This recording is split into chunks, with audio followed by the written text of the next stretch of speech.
Another day, another basketball stories na naman ang pagkikwentuhan natin. At ngayon nga ay ang balitang pagkuha ng Los Angeles Lakers kay Anthony Davis at ang balitang pagkuha ng Golden State Warriors kay LaMelo Ball.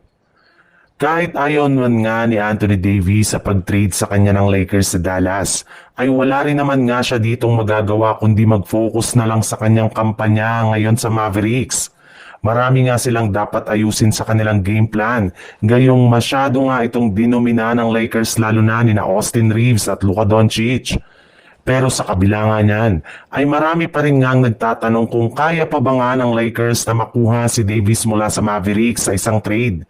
Well, napakarami rin naman nga daw pong trade idea ngayon ang nagsilabasan para masungkit muli ng Lakers si Anthony Davis gamit sina Austin Reeves, Rui Hachimura, Dalton Kenick at Gabe Vincent at Maxi Kleber. May isa pang inilabas dito na 3-team trade scenario kasama ang mga kupunan ng Dallas Mavericks at Brooklyn Nets kung saan makukuha nga dito ng Mavs sina Gabe Vincent, Maxi Kleber, Rui Hachimura, Jared Vanderbilt at isang first round pick at 3 second round pick.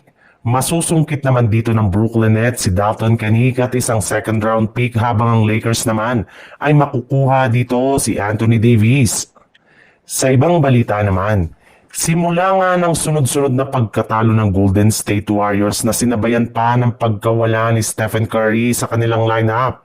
Dahil sa injury ay marami na naman ngang nagsilabas ang trade rumors ngayon patungkol sa kanilang team. And usually, ang mga pangalan nga na nakadikit ngayon sa kanilang team ay big man since kailangan nga nila ng center na legit na makakapagpalakas ng gusto sa kanilang front court. Ito rin naman nga ang pinaka-problema ng kanilang team since sa parati nga nilang paggamit ng small ball rotation ay parati nga silang na-out-rebound at na-outscore sa ilalim ng basket.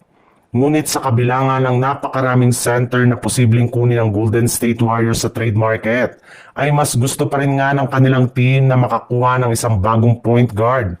Matapos may balita na isa nga daw ang Warriors sa mga kupunan na interesado sa pagkuha kay LaMelo Ball mula sa Charlotte Hornets na kasalukuyang available na ngayon sa trade market.